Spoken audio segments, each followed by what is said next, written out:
Hello student, physics की online class में आपका स्वागत है। आज का हमारा टॉपिक है फिजिक्स की प्रश्न बैंक के लेसन नंबर 9 से 2 अंक वाले क्वेश्चन में से क्वेश्चन नंबर 3 के आंसर को समझना। तो चलिए शुरू करते हैं। तो हमारा क्वेश्चन है, प्रकाशिक तंतु क्या है, यह किस प्रकार कार्य करता है।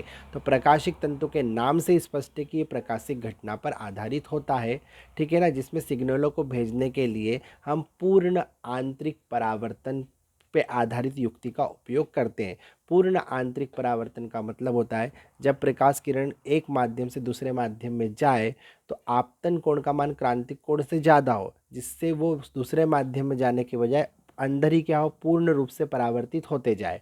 ठीक है ना। जब देखिए यहाँ पे सघन माध्यम है ना, इसका पूर्णांक 1.48 होता है, जबकि बाहर वाले का 1.52 ही होता है। ठीक है ना। तो ये उस इस माध्यम से इस माध्यम में नहीं जाती, बल्कि टकराकर वापस इधर से इधर ही हो क्या करती है, प्रकाश किरणें परावर्तित होती रहती है और दूसरे सिरे से बाहर निकल जाती उसी तीव्रता के साथ जिसके साथ हम सिग्नल भेज सकते हैं। ठीक है ना। तो ये प्रकाश के पूर्ण आंतरिक परावर्तन पर आधारित एक ऐसी युक्ति है जिसकी सहायता से प्रकाश सिग्नलों को उसी तीव्रता के साथ टेढ़े मेढ़े पथ पर अल्प दूरी या लंबी दूरियों तो क्या कर सकते, संचरित किया जा सकता है। अब इसके अंदर क्या होता है, एक अंदर एक क्या होती है, नली होती है जिसे क्रोड बोलते हैं। इसका अपवर्तनांक होता है म्यू2 जो लगभग 1.42 के लगभग होता है। ठीक है ना। और इसका व्यास बहुत कम होता है, जबकि क्लेडिंग का जो डायामीटर है वो बहुत ही बड़ा होता है और इसके बाहर एक सुरक्षात्मक कवच भी होता है, लेकिन हमें तो इसकी कार्यविधि समझना है। ठीक है ना। तो क्लेडिंग का होता है करीब करीब 1.52। ठीक है। और क्लेडिंग अगर मान लो 100 माइक्रोन व्यास वाली हो तो क्रोड लगभग 5 से 10 माइक्रोन का ही होता है। ठीक है ना।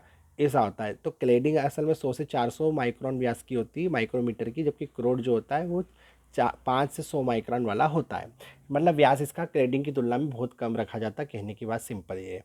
ठीक है ना।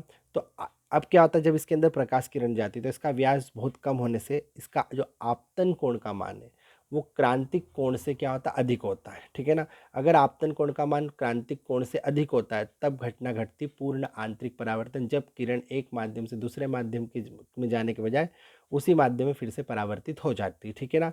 और इसी कारण ये प्रकाश किरणें क्या करती, बार बार आंतरिक परावर्तन आंतरिक परावर्तन आंतरिक मतलब अंदर ही अंदर बार बार पूर्ण आंतरिक परावर्तन करते हुए अंत में प्रकाश किरणें प्रकाश तंतु के दूसरे सिरे से उसी तीव्रता के साथ बाहर निकल जाती। तो उम्मीद है आप इसका आंसर समझ गए होंगे। मिलते हैं अगले वीडियो में अगले टॉपिक के साथ। तब तक आप पढ़ते रहिए। Best of luck for your exam.